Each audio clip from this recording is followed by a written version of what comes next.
Olá, amigos, sejam todos muito bem-vindos para mais essa palestra da Rosa Cruz Áurea, cujo tema é a jornada da vida rumo à imortalidade. Esse tema da semana se insere dentro do tema do mês, que é o Caminho Rosa Cruz.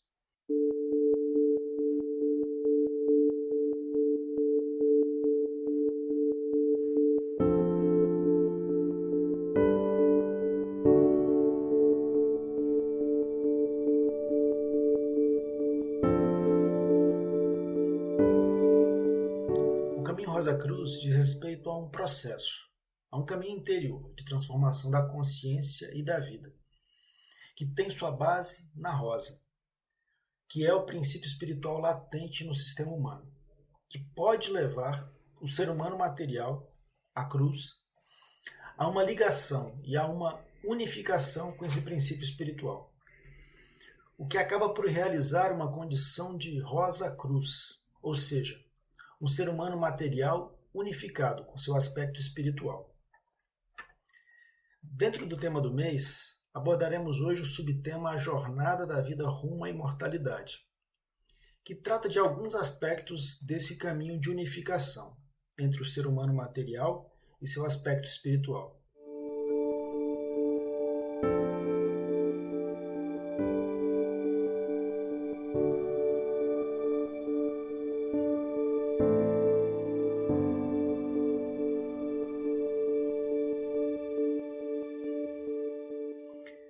Mas o que é imortalidade?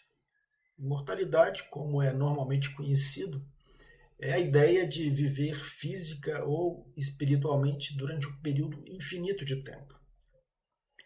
Mas, ao longo dessa palestra, nós abordaremos o tema de tal forma que nós chegaremos a questionar, inclusive, essa definição. E para alguns pode realmente soar estranho falar de imortalidade, já que acreditam apenas nessa vida material que nós conhecemos. Dizem até que a única certeza que temos é a certeza da morte. E a maioria das pessoas, mesmo as religiosas, elas não duvidam da mortalidade do próprio corpo físico. Para muitos, a ideia da imortalidade está ligada a diferentes conceitos religiosos e esotéricos sobre uma vida após a morte, sobre um paraíso ou inferno, ou sobre um processo reencarnatório.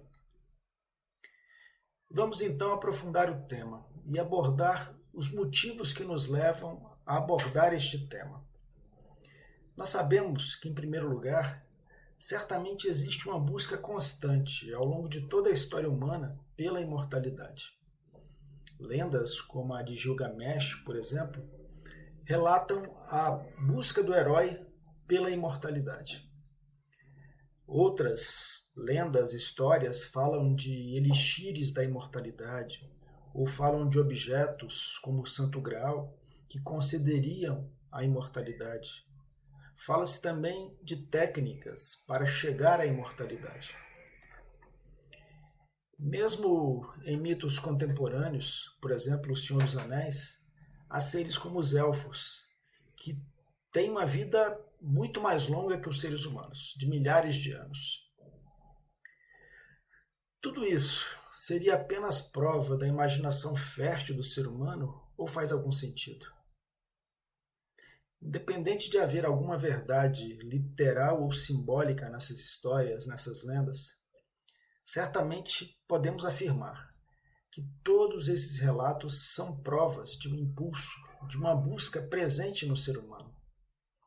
Todos sabemos também, por experiência, que é natural que qualquer ser humano que é colocado perante sua própria finitude, seu próprio fim ou o fim de pessoas queridas, sente um sofrimento tão intenso que faz com que ele questione essa questão e faz com que ele procure que algo seja diferente. Nós sabemos também que a jornada rumo ao túmulo não é um processo que acontece de repente, não é um processo abrupto.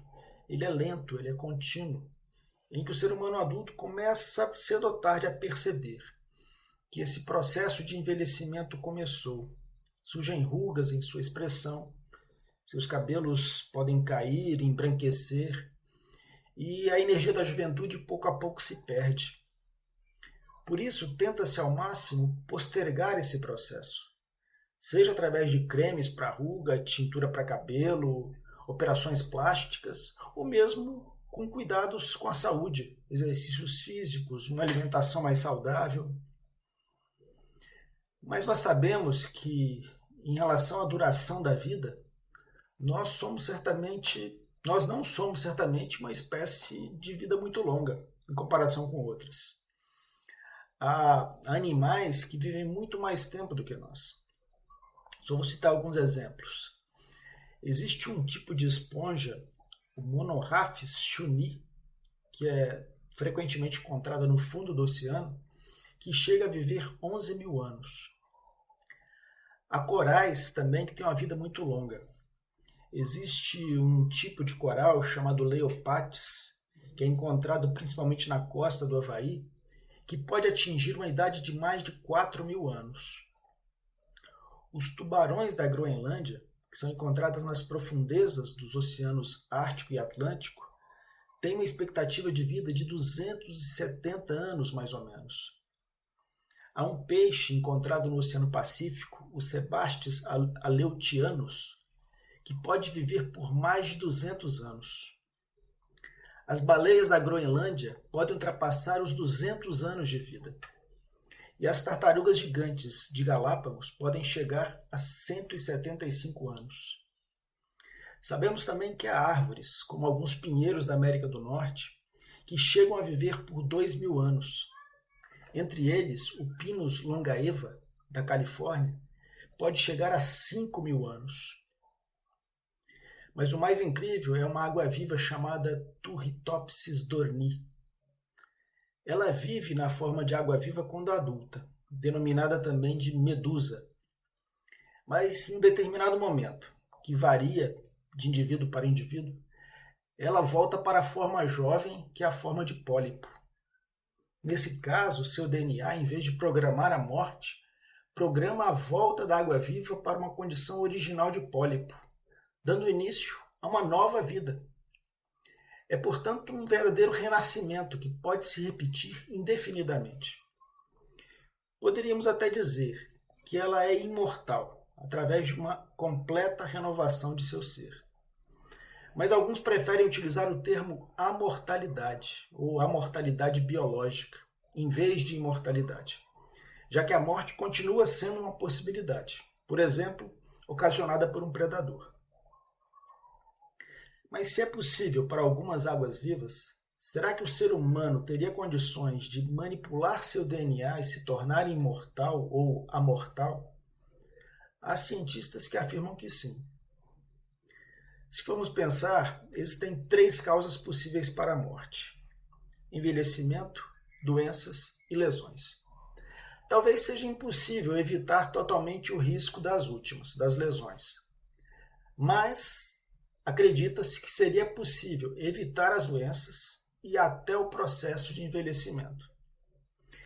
Não impediria que uma pessoa morresse ao cair de um penhasco ou levando um tiro, como os elfos do Senhor dos Anéis, que podem morrer em batalhas.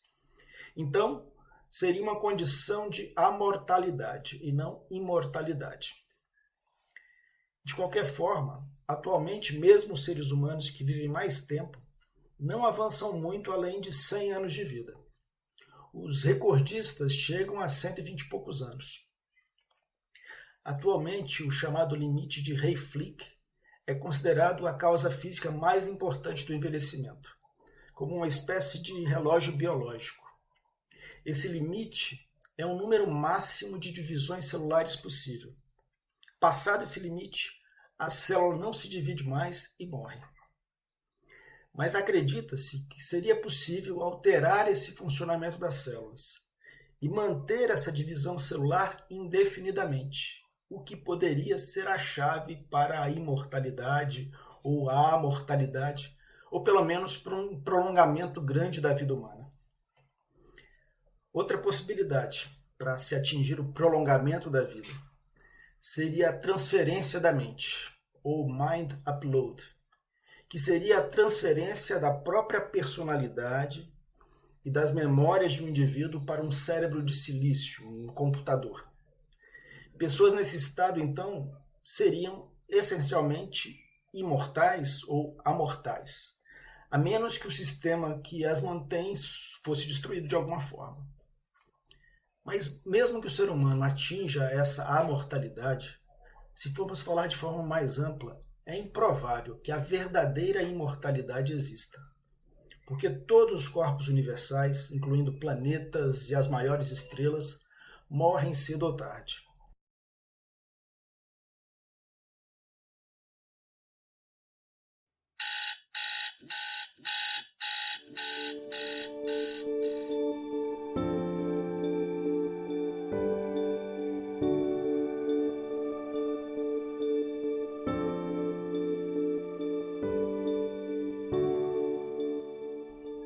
Há uma lei estatística universal, que é a segunda lei da termodinâmica, que mostra que quando avançamos do passado para o futuro, sempre tendemos para uma condição de maior desorganização, ou de aumento da entropia. Os cientistas conseguiram provar que nosso universo foi no passado muito mais ordenado do que é hoje. Então sua entropia sempre aumenta à medida que o tempo avança. Isso pode apontar para que em seu estágio final, o próprio universo como um todo sofra uma morte térmica, em que terá alcançado sua máxima entropia. Só para compreendermos melhor esse fenômeno, vamos dar um exemplo. Se um copo de vidro cai e se estilhaça em vários pedaços, essa condição é uma condição mais caótica, mais desordenada do que a que havia antes. Não se espera que os cacos de vidro de repente se juntem de forma aleatória para recriar o copo. Ou seja, o sistema tende a uma entropia crescente, pois a condição desordenada de cacos quebrados é muito mais provável que a condição ordenada de copo. Isso é abordado, por exemplo, num filme recente chamado Tenet, que se propõe a mostrar uma máquina de inversão da entropia, ou seja, uma máquina de inversão da seta do tempo. Uma pessoa que entra na máquina passa a uma realidade invertida, em que o futuro vem antes do passado, em que a entropia diminui e os cacos se juntam para formar o copo. Podemos dizer que o processo de envelhecimento humano está relacionado com essa lei, pois a condição ordenada de um corpo vivo não se mantém por um período de tempo muito longo. A morte é a desestruturação final desse sistema, quando o corpo volta a ser regido pelos processos químicos que regulam toda a vida material, ou toda a matéria, já que não tem a ordenação superior que a vida proporciona mais. Portanto, mesmo para as águas-vivas mais longevas, não se pode falar em imortalidade, em vida eterna, pois o próprio planeta, o sistema solar, a galáxia e talvez todo o universo tendem para um fim absoluto. Então, se é impossível reverter essa seta do tempo, que é também a seta de indicação de aumento da entropia, será então pura ilusão falar a respeito de imortalidade? E aqui nós questionamos o seguinte: o que nós queremos imortalizar? Nossas memórias? Nossa consciência egocêntrica? Nosso eu? E será que seremos imortais no futuro? Num paraíso futuro? Numa encarnação futura? Se a gente lembra das palavras do sábio grego Heráclito, ele dizia que nenhum ser humano se banha duas vezes no mesmo rio, porque as águas do rio correm continuamente, e as águas internas do ser humano também correm continuamente. Então, da próxima vez que ele vai se banhar no rio, nem o rio é o mesmo, nem ele é o mesmo, quando volta para se banhar. Nós não somos os mesmos nem de um dia para outro. Imagine de uma vida para outra. Isso nos leva então a questionar a própria noção de imortalidade no tempo. Será que poderíamos falar de outra forma de imortalidade, atemporal, fora do tempo?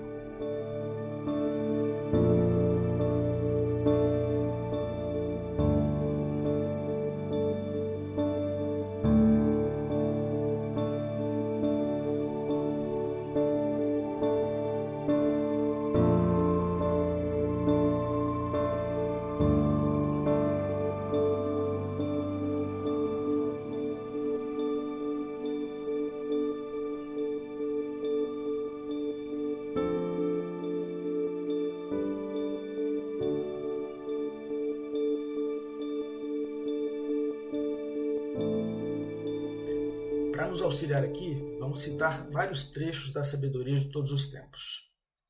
Por exemplo, se não definirmos a eternidade como infinita duração temporal, mas como intemporalidade, então a vida eterna pertence àqueles que vivem no presente. Em sintonia com isso, o mestre Eckhart escreveu no final da Idade Média o seguinte: sustentei até este dia e continuo a sustentar, que já possuo tudo o que me é concedido na eternidade. Pois Deus, na plenitude de sua divindade, habita eternamente em sua imagem, a alma humana. Não há obstáculo maior para se chegar a Deus do que o tempo. As seguintes palavras do sábio Sufi Rumi mostram também a universalidade dessa compreensão. O passado e o futuro escondem Deus de nossa vista. Queima-os no fogo. Por quanto tempo continuarão divididos por esses fragmentos da realidade? O Sufi é o filho do momento presente. E sobre essas mesmas verdades também escreveu a fundadora da Rosa Cruz Áurea, Sra. Catarose de Petri. Segundo a concepção comum, diz ela, o tempo é uma condição que se mede em horas, dias e anos. E a eternidade é algo como um tempo que dura para sempre. Entretanto, isso é falso.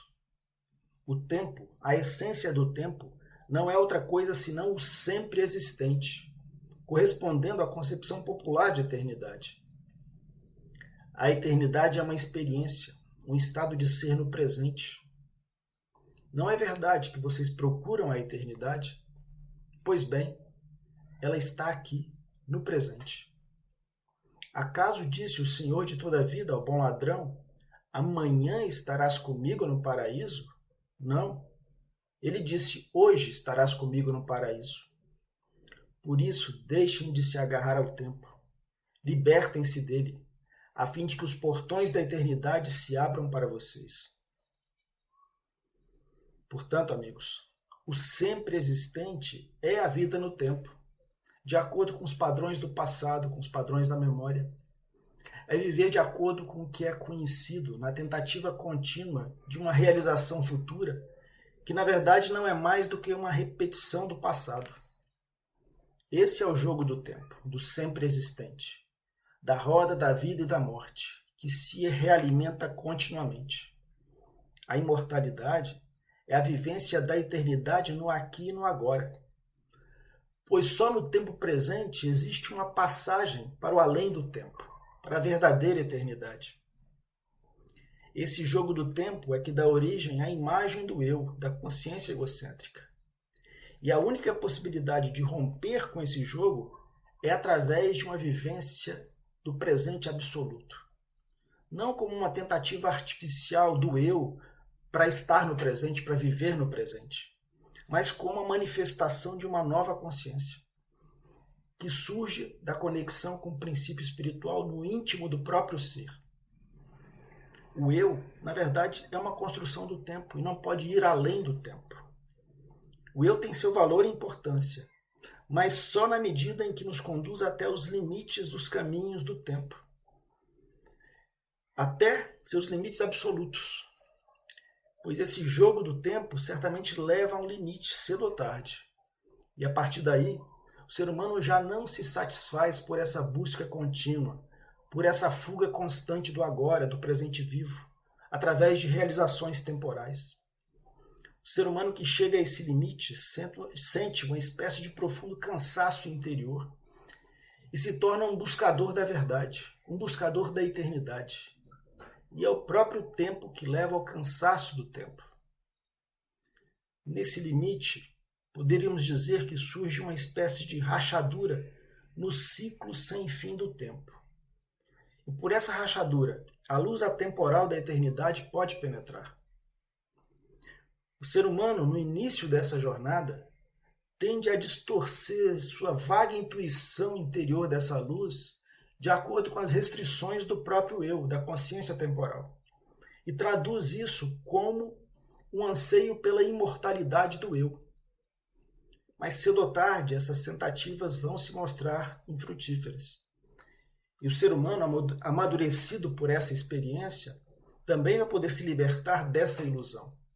E como que purificar esse puro anseio pela eternidade das ilusões do tempo. Mas um questionamento final. O que pode ser realizado a partir de uma condição que transcende o tempo? Isso significa uma condição de imobilidade absoluta ou existe um movimento fora do tempo? Em seus diálogos com David Bohm, o sábio indiano Jiddu Krishnamurti esclareceu o seguinte: quando a mente está completamente imóvel, há um movimento que emerge dela. Esse movimento, por não pertencer ao tempo, é eternamente novo. Essa consciência livre das ilusões do tempo se renova a cada instante, no aqui e no agora.